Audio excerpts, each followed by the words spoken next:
This video is to revise a little bit about what we did last week with triads, and then to introduce some new concepts to you relating to triads themselves. First, let's do a bit of revision. I've written the C major scale on the board here, and I'm going to draw on each of the notes of the scale, each of the degrees of the scale, the triad that belongs to that root note. Remember, the bottom note of a triad is called its root. So here we go. The tonic triad, or triad number 1. The supertonic triad. The mediant. The subdominant. The dominant, the submediant, and the leading note. Just a reminder that when you are writing a triad, if the root note starts on a space, then the next note will be the next space, and the last note will be the space above it. If you're starting on a line, the next note of the triad will also be a line, the line just above it, and the last note of the triad will be the line just above that. So if you start on a space, all of the notes of the triad must be on a space. If you start on a line, all the notes of the triads must be on lines, on successive lines. Okay, so here we have all of the triads of C major scale. Now, each of the triads has a distinct sound quality, and we've discussed that some can be major and some can be minor, and one chord in the major key is called diminished. We spoke about that. 7 is called a diminished chord. The major triads are triad 1, triad 4, and triad 5. We call them primary triads. Primary triads. The secondary triads are 2, 3, and 6. 2, 3, and 6. Right, now we are going to look at the inner workings of triads. How do they work from inside out? I'm going to bring the screen a little bit closer so that you can definitely see what's going on.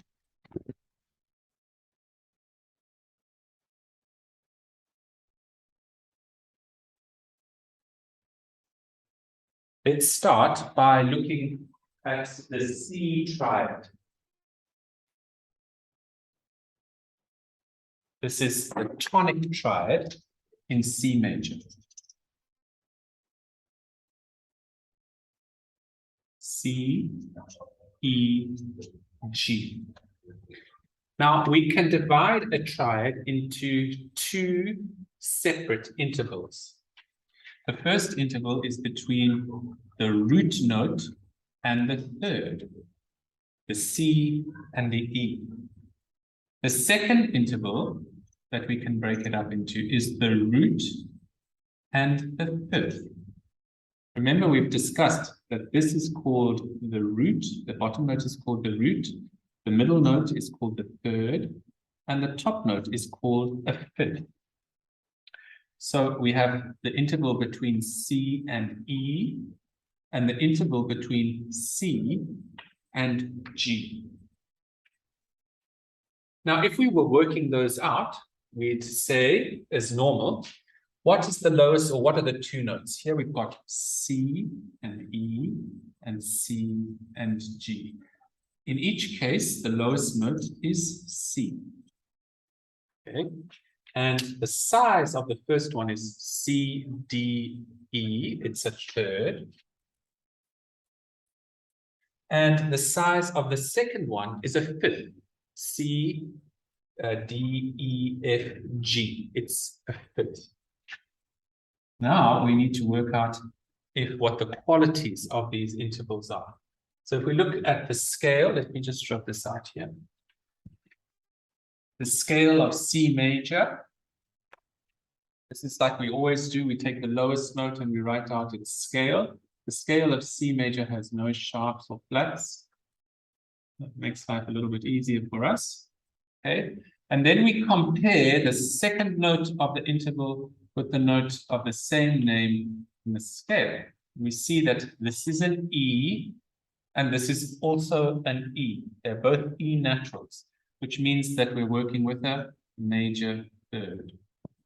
And in this case, C to G, the second note is a G. In the scale, we've also got a G natural. So this must be a perfect fifth. So in this chord, or in this triad, we're dealing with a major third and a perfect fifth. On your worksheet, you will see that for question 1, you've been asked to create triads on the notes F, D, and B. F, D, and B. So you're going to go through the process of making a triad, and we've just discussed how you do that. If it starts on the line, the next note will be a line, and the next note will be a line. If it starts in a space, the next note will be a space, and the next note will be a space. So you'll see on the worksheet that you have been given 3 notes. I've written them on the stave. You just have to add in the other 2 notes to make them triads. So do that. Then you are going to split up the intervals so that there are 2 intervals. Both intervals will start with the same note, the root note. Okay, I'll give you an example. Let's say I had given you this note to write a triad on. This note over here. It's a G.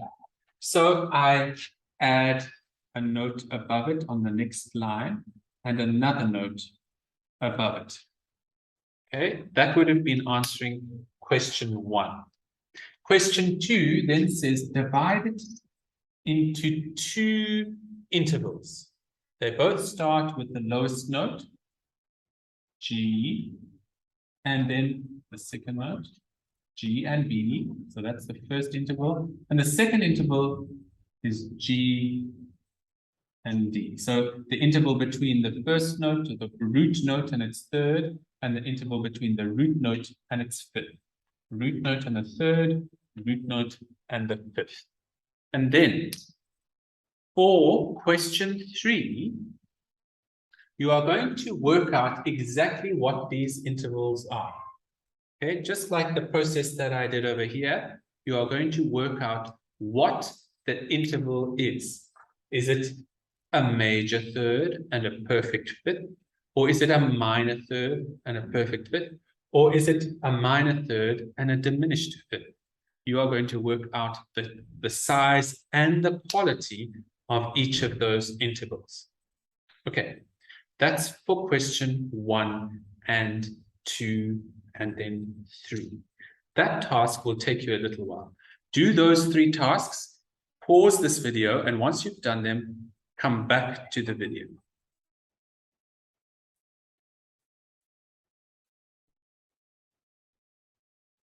All right, now let's say you have come back now. You've done questions 1, 2, and 3. And you should have a list of the 2 intervals for the chord or the triad on F, for the triad on D, and the triad on B. Let's imagine that we're still working with that G triad.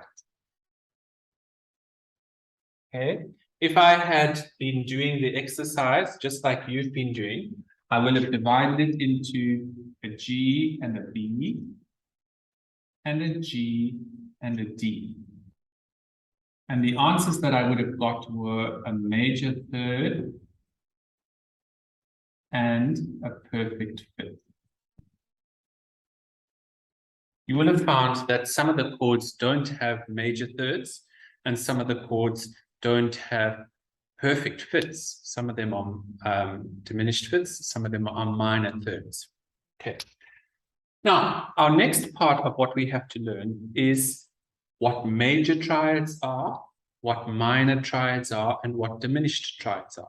You'll remember just now when we were revising that the primary triads, triad 1, triad 4, and triad 5 are called the primary triads, and they are also major triads. Then the minor triads were 2, 3, and 6. Those are minor triads. And then the seventh, or the leading note triad, is a diminished triad. All of them are created slightly differently when we look at their thirds and their fifths. So let's have a look now at what a major triad looks like. A major triad has a major third and a perfect fifth. A major third and a perfect fifth. Let's look at a minor triad. This one starts on E. E, G, B. If I split it up into its two intervals, E and G, and then E and B, I'll write the notes here, E, G, E, B. Remember that the E is the root note, the G is the third, and the B is the fifth. So we have the root and the third, and the root and the fifth. Now, let's work out their sizes. The lowest note in each case is E. So E, F, G, this is a third. And E, F, G, A, B is a fifth. All right, now we need to work out their quality. To work out the quality, we look at the lowest note. The lowest note is E. If you go to your circle of fifths, you'll see that E has 4 sharps. And I'm going to write the E scale out, the E major scale. The sharps are F, C, G, and D. All right, let's have a look then. To work out if this is a major or a minor or augmented third, we need to look at the second note. That is a G natural. The third note here is a G sharp. So if we write out here, sharp, natural, flat, we know that the interval is natural and the scale is sharp. When the interval is lower than the scale, it's a minor third. Okay, so we've got a minor third here. Let's look at the fifth. The top note here is a B natural. And the same here in the E major scale is also a B natural. When the notes are the same, we've got a perfect fifth. So a major triad has got a major third and a perfect fifth. A minor triad has got a minor third and a perfect fifth. Then let's look at a diminished triad.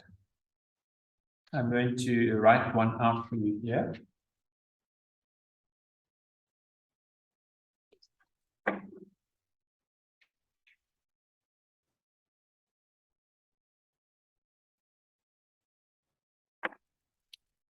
If we go ahead and divide this into its two intervals, we've got a D and an F, and then a D and an A flat.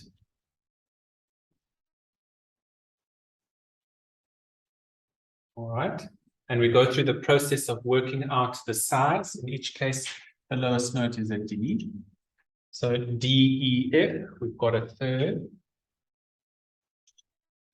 D, E, F, G, A, we've got a fifth. Right, now we need to write out the D major scale. And if you go to your circle of fifths or your key table, you'll find that D major has got 2 sharps. F sharp, and C sharp. All right, so let's look at the second note of each interval in each case here. That's an F natural. In the scale, it's an F sharp. So we write S here for scale, I for interval. Again, the scale is higher than the interval. So this is going to be a minor third. Then if we look at the fifth, the top note of the fifth here is an A flat, but here it is an A natural. So in the scale, we've got a natural, the interval is a flat. When the interval is lower than the scale, we're dealing with a diminished fifth. Remember, fifths can be perfect, diminished, or augmented. So a diminished triad has a minor third and a diminished fifth. The major triad is a major third and a perfect fifth. And the minor triad is a minor third and a perfect fifth. That's how we work out if a triad is major or minor or diminished. We have a look at its third and then its fifth. If the chord has a major third and a perfect fifth, it's a major triad. If it has a minor third and a perfect fifth, it's a minor triad. And if it has a minor third and a diminished fifth, then it's a diminished triad. Now, on your worksheet for number 4,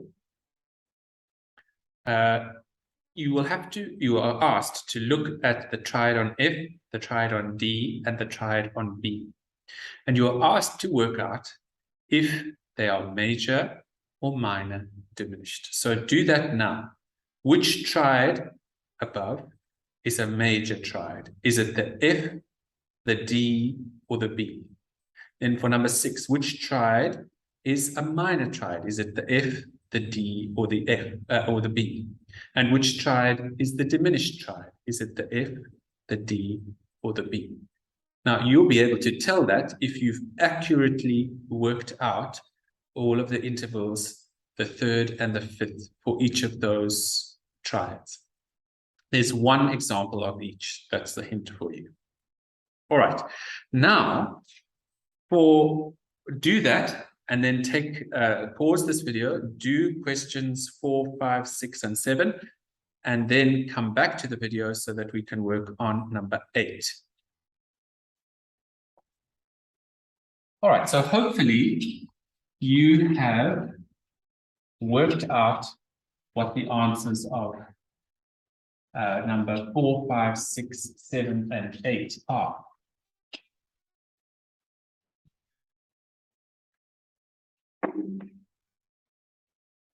Now, let's work on questions 8 and 9.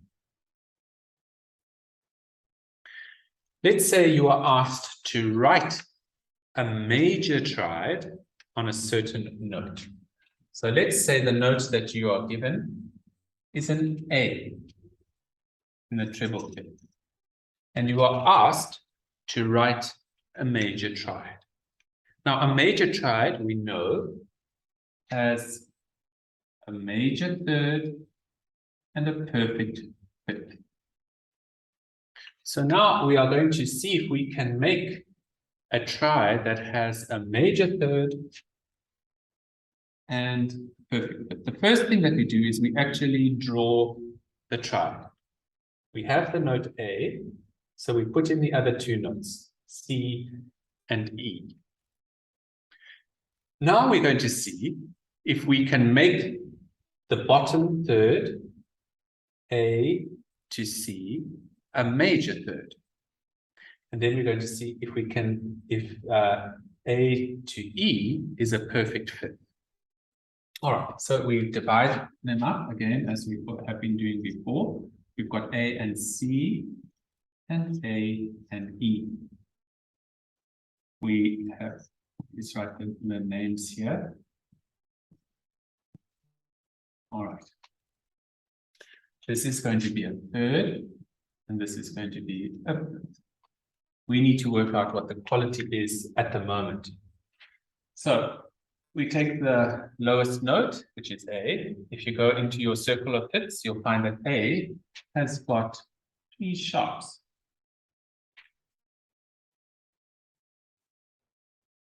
And those 3 sharps are F, C, and G. All right. Let us compare the 2 notes at the moment. So as it stands, we've got a C natural.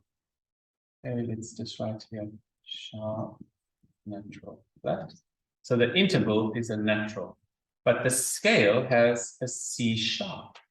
So at the moment, they don't coincide.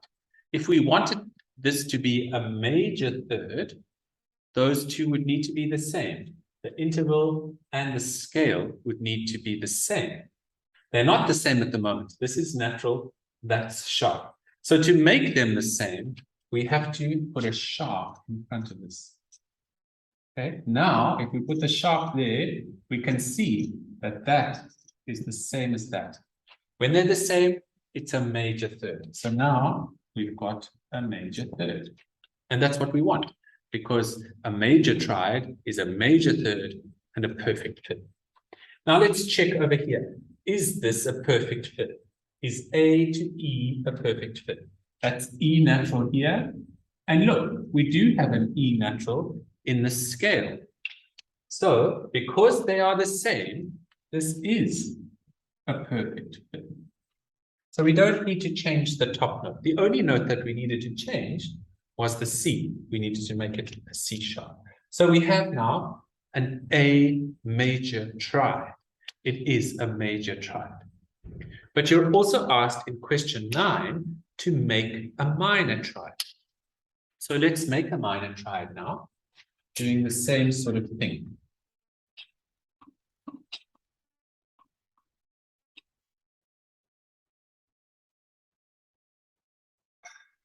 Let's say we have this triad here. Let me change my mind on that one.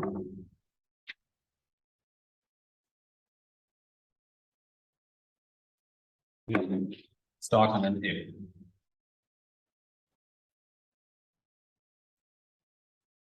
There's an F. All right. In the treble clef. The first thing that we're going to do is to create the triad. So I add the other 2 notes on spaces. We've got an F, we've got an A, and we've got a C. Then I divide them up into the 2 intervals, F and A, and F and C. Can you remember what you need to create a minor interval? I mean, a minor triad. A minor triad has a minor third and a perfect third. All right. Let's see what's going on here. We need to see if that is a minor third and that is a perfect third. So let's see. This is an F, this is an A, this is an F, this is a C. We know that this is a third, F, G, A, and we know that this is a fifth, F, G, A, B, C. Now we need to work out their quality.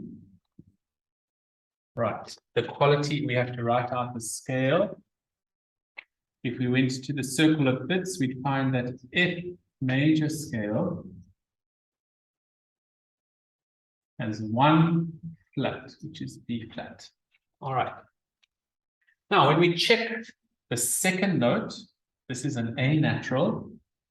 This is also an A natural. So they are the same. When they are the same, it's a major third. Now, this is a problem because we want to create a minor triad. And a minor triad has a minor third, but we have a major third. So if we wanted to make this a minor third, how do we make something minor? We drop it from major to minor. We have to take it down 1 semitone. If we drew this, for example, all right, at the moment, it's over here. The interval is a natural. But if we want it to be slightly smaller, one step smaller, and we take it down, it needs to become a flat. So this would need to be a flat for this to be a minor third instead of a major third. Now it's a minor third. We can check this, by the way, against the scale now, if we've done it correctly. We put a flat here. And if we compare it like we normally do, the scale is natural and the interval is flat, right? So yes, now it is a minor third because the interval is underneath the scale, right? So we now have a minor third. We need to check for a minor triad has a perfect fit. Is F to C a perfect fit? That's C natural. And over here, we also have a C natural. So this is a perfect fit. So we don't need to change anything else. The only thing we needed to change here was to make this a flat. Now that should give you enough information to be able to work out number 8 and number 9, which I'd like you to do now. Once you've finished that, take a picture of your worksheet and send it to me so that I can see what you are working on. All right, then the last thing is to make a diminished triad. And you're going to apply exactly the same principles as what we have done here. Remember, the diminished triad has a minor third and a diminished fifth. So you'll go through the same exercises here to see how they work, and then you'll be able to create that as necessary. The last thing which I want to work on for today is a position of a triad.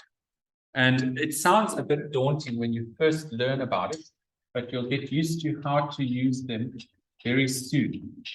Today, we're just going to get a brief introduction into how triads can be positioned so that you can start positioning them yourself. Let's have a look at the C major triad again. Here's the C major triad. It has the root, the third, and the fifth. Root, third, and fifth. The root is C, the third is E, and the fifth is G. Now those three notes don't have to be in that exact order to be a triad, a C triad. It could be, at the moment, it's C, E, G, but it could also be E, G, C. It's still three notes, and it still has all of those notes, C, E, and G. Or it could be G, C, E. Again, different order of the notes, but they still have three notes, and the three notes are still C, E, and G. They're just in a different order. So you could have C, E, G, that's a triad, or you could have E, G, C. And if we look at it, it's still got an E, it's still got a G, it's still got a C, and it's got 3. So it's a triad. Or it could be G, C, E. Again, it's got 3, it's still got a G, it's still got a C, it's still got an E. So it still has its identity. It's still a chord. It's still a triad on C. But the order of the notes is different. So for example, I could write E, G, C.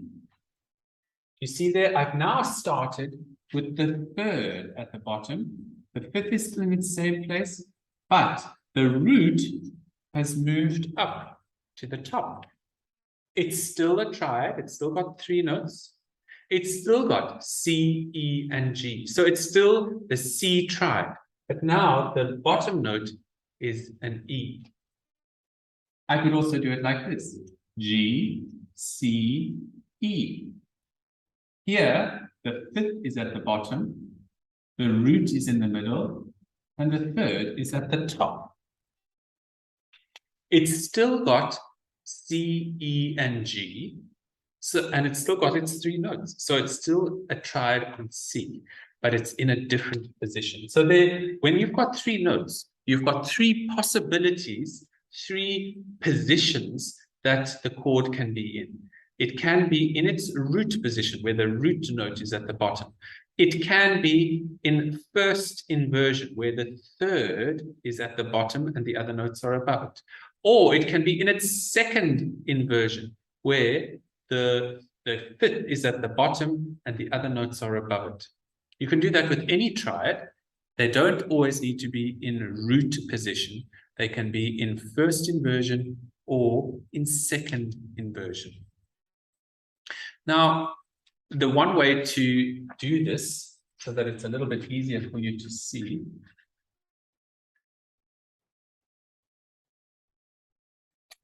when you are given a triad in its root position, let's start again with that C, E, and G. There's the triad on C. At the moment, the root is at the bottom.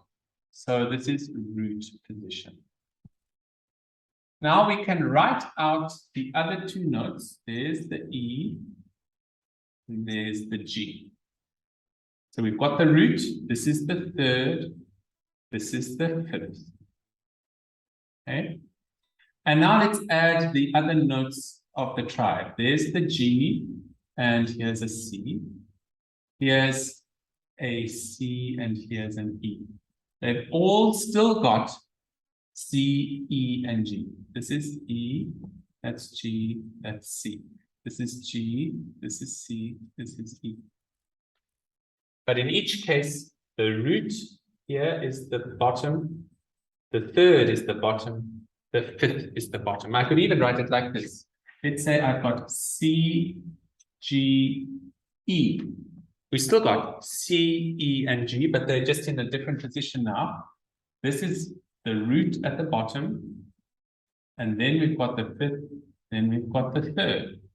We could have E, C, G, written like that. Here we've got the 3rd at the bottom, the root in the middle, and the 5th at the top. We could also have G, E, C, like that.